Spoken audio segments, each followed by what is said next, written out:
अध्याय 21। पवित्र प्रभु इच्छा। घटनाएं जैसे और जब घटती हैं वैसे और तब क्यों घटती हैं। मीरदाद। कैसी विचित्र बात है कि तुम जो समय और स्थान के बालक हो अभी तक ये नहीं जानते कि समय स्थान की शिलाओं पर अंकित की हुई ब्रह्मांड की स्मृति है।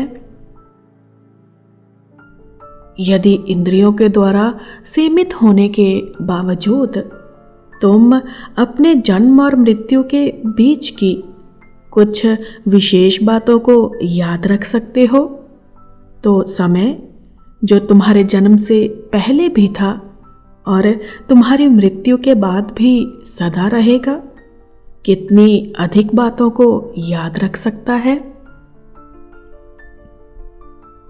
मैं तुमसे कहता हूं, समय हर छोटी से छोटी बात को याद रखता है, केवल उन बातों को ही नहीं जो तुम्हें स्पष्ट याद हैं, बल्कि उनको भी जिनसे तुम पूरी तरह अनजान हो, क्योंकि समय कुछ भी नहीं भूलता।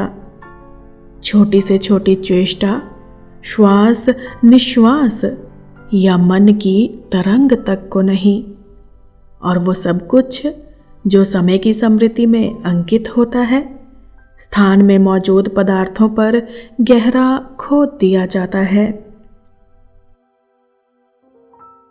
वही धरती जिस पर तुम चलते हो, वही हवा जिसमें तुम सांस लेते हो, वही मकान जिसमें तुम रहते हो, तुम्हारे अतीत, वर्तमान तथा भावी जीवन की सूक्ष्मतम बातों को सहज ही तुम्हारे सामने प्रकट कर सकते हैं, यदि तुम में केवल पढ़ने की शक्ति और अर्थ को ग्रहण करने की उत्सुकता हो।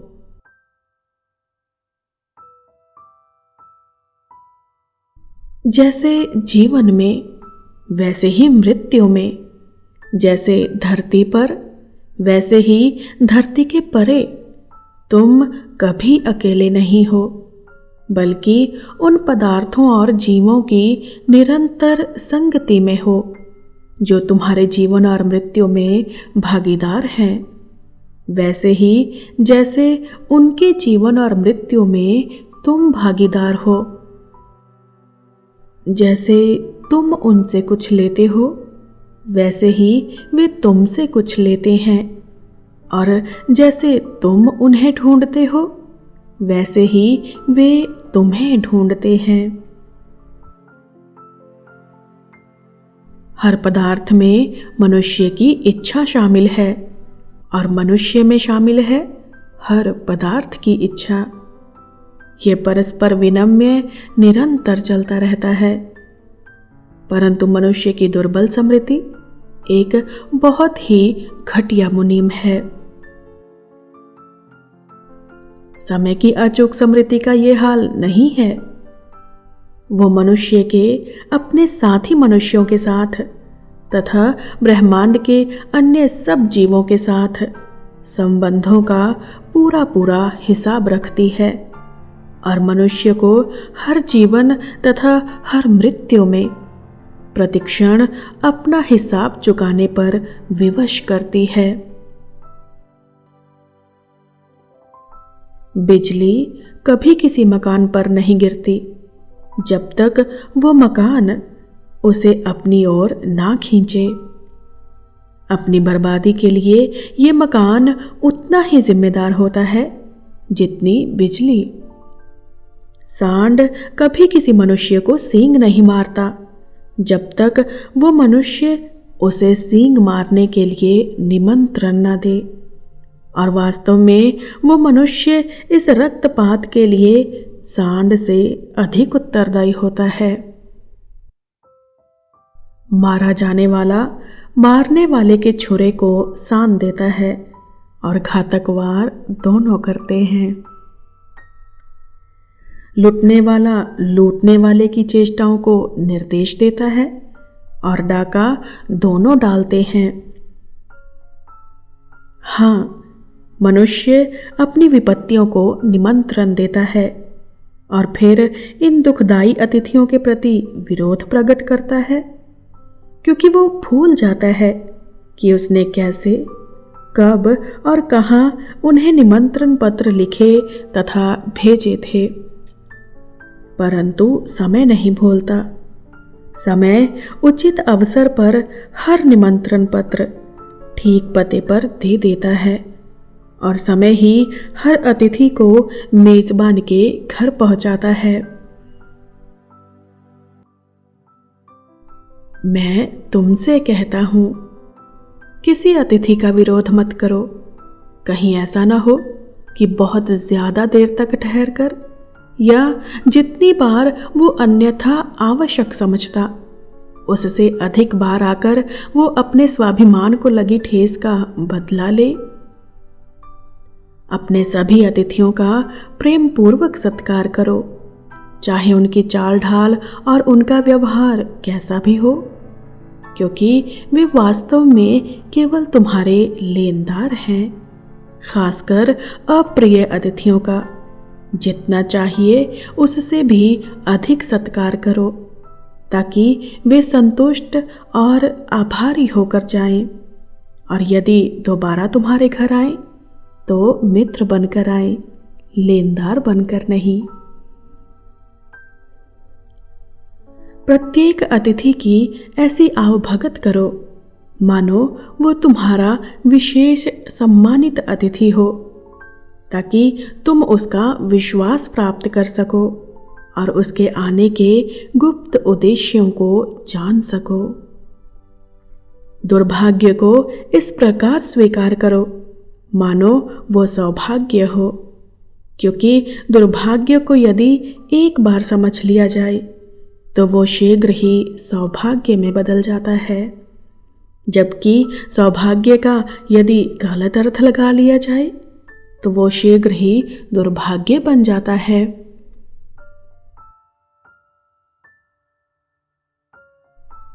तुम्हारी अस्थिर समृद्धि स्पष्ट दिखाई दे रहे छिद्रों और दरारों से भरा भ्रमों का जाल है। इसके बावजूद अपने जन्म तथा मृत्यु का, उसके समय, स्थान और ढंग का चुनाव भी तुम स्वयं ही करते हो। बुद्धिमता का दावा करने वाले घोषणा करते हैं कि अपने जन्म और मृत्यु में मनुष्य का अपना कोई हाथ नहीं होता।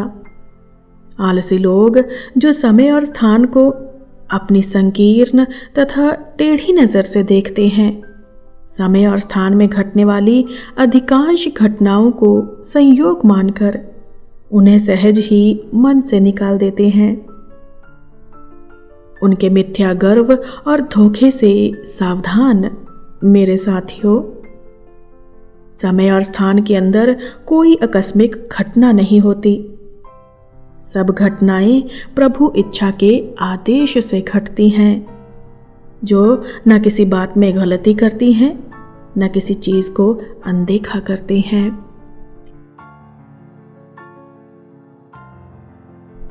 जैसे वर्षा की बूंदें अपने आप को झरनों में एकत्र कर लेती हैं, झरने नालों और छोटी नदियों में इकट्ठे होने के लिए बहते हैं। छोटी नदियां तथा नाले अपने आप को सहायक नदियों के रूप में बड़ी नदियों को अर्पित कर देते हैं।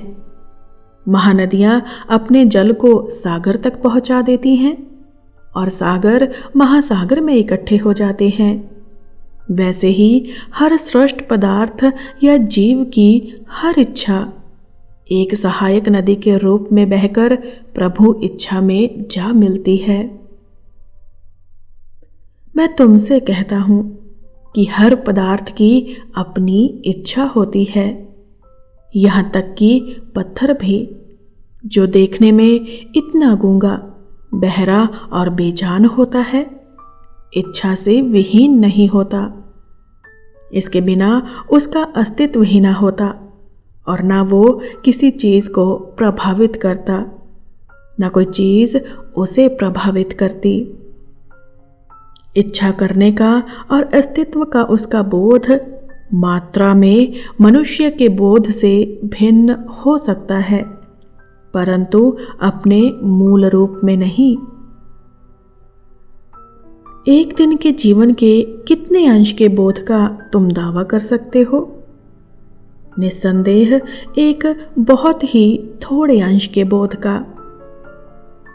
बुद्धि और स्मरण शक्ति से तथा भावनाओं और विचारों को दर्ज करने वाले साधनों से संपन्न होते हुए भी यदि तुम एक दिन के जीवन के अधिकांश भाग से बेखबर रहते हो, तो फिर यदि पत्थर अपने जीवन और इच्छा से इस तरह बेखबर रहता है तो तुम्हें आश्चर्य क्यों होता है?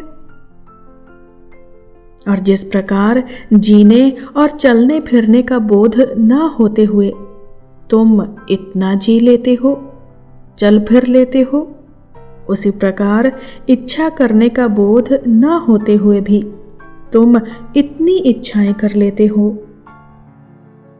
किंतु प्रभु इच्छा को तुम्हारे और ब्रह्मांड के हर जीव और पदार्थ की निर्बोधता का ज्ञान है।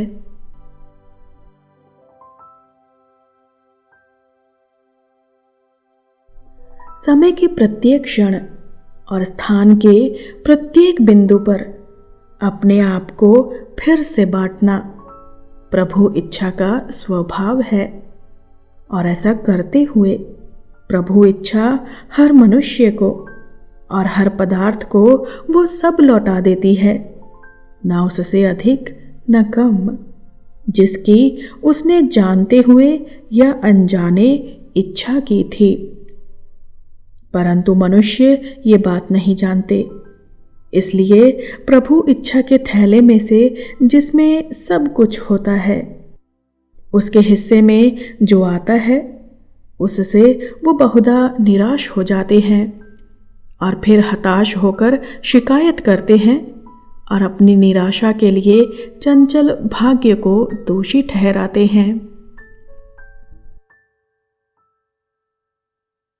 भाग्य चंचल नहीं होता साधुओं, क्योंकि भाग्य प्रभु इच्छा का ही दूसरा नाम है। ये तो मनुष्य की इच्छा है जो अभी तक अत्यंत चपल, अत्यंत अनियमित तथा अपने मार्ग के बारे में अनिश्चित है। ये आज तेजी से पूर्व की ओर दौड़ती है तो कल पश्चिम की ओर। ये किसी चीज़ पर यहाँ अच्छाई की मोहर लगा देती है तो उसी को वहाँ बुरा कहकर उसकी निंदा करती है। अभी ये किसी मनुष्य को मित्र के रूप में स्वीकार करती है तो अगले ही क्षण उसी को शत्रु मानकर उससे युद्ध छेड़ देती है। तुम्हारी इच्छा को चंचल नहीं होना चाहिए मेरे साथियों। ये जान लो कि पदार्थों और मनुष्यों के साथ तुम्हारे संबंध इस बात से तय होते हैं कि तुम उनसे क्या चाहते हो और वे तुमसे क्या चाहते हैं, और जो तुम उनसे चाहते हो उसी से ये निर्धारित होता है कि वे तुमसे क्या चाहते हैं। इसीलिए मैंने पहले भी तुमसे कहा था और अब भी कहता हूँ, ध्यान रखो कि तुम कैसे सांस लेते हो, कैसे बोलते हो, क्या चाहते हो, क्या सोचते, कहते और करते हो, क्योंकि तुम्हारी इच्छा तुम्हारी हर सांस में, हर चाह में, तुम्हारे हर विचार, वचन और कर्म में छिपी रहती है, और जो तुमसे छिपा है वो प्रभु इच्छा के लिए सदा प्रकट है। किसी मनुष्य से ऐसे सुख की इच्छा न रखो जो उसके लिए दुख हो। कहीं ऐसा न हो कि तुम्हारा सुख तुम्हें उस दुख से अधिक पीड़ा दे। ना ही किसी से ऐसे हित की कामना करो जो उसके लिए अहित हो।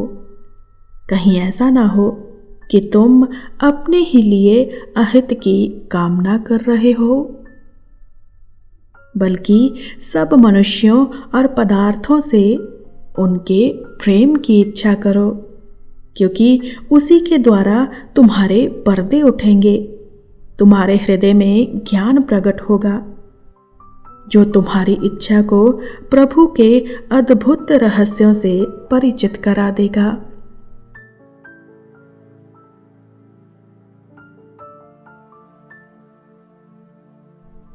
जब तक तुम्हें सब पदार्थों का बोध नहीं हो जाता, तब तक तुम्हें न अपने अंदर उनकी इच्छा का बोध हो सकता है और न उनके अंदर अपनी इच्छा का। जब तक तुम्हें सभी पदार्थों में अपनी इच्छा तथा अपने अंदर उनकी इच्छा का बोध नहीं हो जाता, तब तक तुम प्रभु इच्छा के रहस्यों को नहीं जान सकते। और जब तक तुम प्रभु इच्छा के रहस्यों को जान ना लो, तुम्हें अपनी इच्छा को उसके विरोध में खड़ा नहीं करना चाहिए, क्योंकि पराजय निस्संदेह तुम्हारी होगी। हर टकराव में तुम्हारा शरीर घायल होगा और तुम्हारा हृदय कटुता से भर जाएगा। तब तुम बदला लेने का प्रयास करोगे और परिणाम ये होगा कि तुम्हारे घावों में नए घाव जुड़ जाएंगे और तुम्हारी कटुता का प्याला भरकर छलकने लगेगा। मैं तुमसे कहता हूँ, यदि तुम हार को जीत में बदलना चाहते हो, तो प्रभु इच्छा को स्वीकार करो, बिना किसी आपत्ति के स्वीकार करो उन सब पदार्थों को जो उसके रहस्यपूर्ण थैले में से तुम्हारे लिए निकलें। कृतज्ञता तथा इस विश्वास के साथ स्वीकार करो कि प्रभु इच्छा में वे तुम्हारा उचित तथा नियत हिस्सा हैं। उनका मूल्य और अर्थ समझने की दृढ़ भावना से उन्हें स्वीकार करो। और जब एक बार तुम अपनी इच्छा की गुप्त कार्य प्रणाली को समझ लोगे, तो तुम प्रभु इच्छा को समझ लोगे। जिस बात को तुम नहीं जानते, उसे स्वीकार करो, ताकि उसे जानने में वो तुम्हारी सहायता करे। उसके प्रति रोष प्रकट करोगे तो वो एक अनबूझ पहेली बनी रहेगी। अपनी इच्छा को तब तक प्रभु इच्छा की दासी बनी रहने दो, जब तक दिव्य ज्ञान प्रभु इच्छा को तुम्हारी इच्छा की दासी ना बना दे। यही शिक्षा थी मेरी नूह को, यही शिक्षा है मेरी तुम्हें।